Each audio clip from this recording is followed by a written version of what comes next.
I'm just getting started!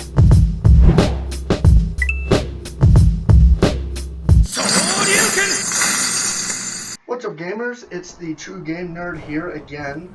As promised, we are doing a Tekken retrospective right here on True Game Nerd TV. So the next game we're going to take a look at is Tekken 2. Tekken 2 is one of my favorite games of all time for various reasons. You have amazing music, the design is flawless, the story is really cool. Everything about this mode just makes me smile.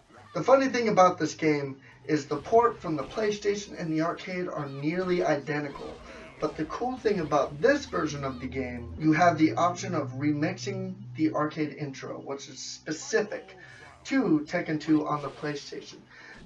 The other neat thing in this game would be the addition of some of the crazier characters. You have Alex and Roger, you have Devil and Angel, kind of character palette swaps, which were done in Tekken 1, but that was done with Devil Kazuya, who you could only unlock if you actually beat the Namco Galaga minigame. I never did it, but that's because I can be a little lazy sometimes. So moving on to Tekken 2, there were some new things added to the game, which we'll discuss a little later. We're going to start right now with the graphics. The graphics in Tekken 2 are not quite as good as Tekken 1. I know. Hold on, hear my part. So, the graphics in this game are both improved and not improved. And what I mean by that, if you look at the characters themselves, the textures are a lot cleaner and there's a lot more detail to the fighter. Now with that comes some problems, because everything's a lot more blocky due to the fact that there's more polygons in the character models themselves. So guys like Heihachi look a little strange, and there's no facial animations, though there weren't any facial animations until Tekken 3. The backgrounds have been tremendously improved from the last game. They're a little bigger, a little more over the top. The ground textures are a lot cleaner. The backgrounds are still 2D, but they still don't look bad. Now there is a distinct difference between the PlayStation and the arcade version. In the arcade version, the background moves when your character gets attacked and jumps around, that kind of thing. The background will move with the characters a lot smoother in the arcade version than the PlayStation version, but graphically they are nearly identical. There are no distinct differences, no video differences like there were in Tekken 1. The music in this game is phenomenal, and it's phenomenal for a number of reasons. The first one is how epic it is when you're playing. The second one is how well they match the characters and how much it adds to the video game. They took the original arcade songs and added little touches like that. And even if you're not a musician, you'll learn to appreciate it. Like Nina Williams, her theme song, they added some jazz vibraphones there, metal mallets. And they add so much to a character. That classiness, that dangerous assassin feel. Jack, his song sounds right out of the Terminator. Little design things like that make this game stand out, especially King's theme. That's my favorite. The gameplay is essentially the same, but better. It's been expanded upon. So, they've added a couple new modes to this one. Time Attack, where you have to basically beat the game and get to time yourself how long it took you to beat the game. Kind of fun. You can compete with the computer or other friends who play the game. You have Survival Mode, which is beat as many guys as you can without dying. It's pretty simple. You lose health in between the matches, but it recovers when you win. And you now have the Team Battle Mode. The Team Battle Mode's a little different. You select however many fighters you want to do, 5, 10, 7, I'm sure there's a limit before 10. But you select however many fighters you want for this game, and you'll go against your friends, and you can select your best characters and kind of go up against each other. It's a lot of fun. With that being said, the gameplay has expanded upon itself in a lot of good ways. There are a lot more throws. You now have a back throw, so you don't have that awkward thing where your character's arms go through the opponent, which looks very, very strange. That's not an issue anymore. Heihachi and Kazuya have a special move where they can do a sidestep, and that's something interesting because you really didn't see that at the time, with the exception of Virtual Fighter. The gameplay itself runs as normal.